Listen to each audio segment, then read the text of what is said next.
isang tapat, honest na walang dayaang eleksyon. Naninindigan pa rin ako, Chairman George Garcia, i-disconnect mo sa internet yung automated counting machines. Wala pong dahilan para tayo magkasakitan. Hindi mo kailangang pumatay ng tao, manakit ng tao para manalo.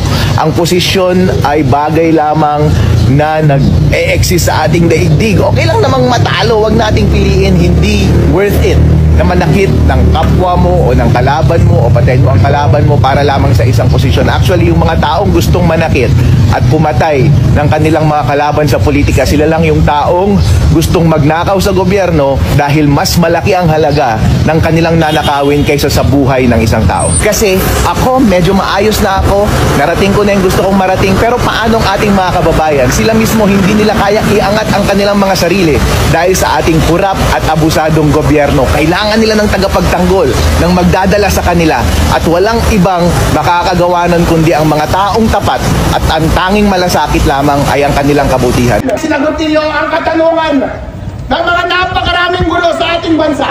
I-disconnect ko ba ang automated counting machine ngayong umaga o hindi? Naalala ko tuloy, sabi ni Chairman George, automatic na yan, okay? I-disconnect na natin! Automatically na po yun. Kapag wala doon sa guidance, ibig sabihin talaga pong wala talagang nakakabit na internet. Narinig niyo yan, ha?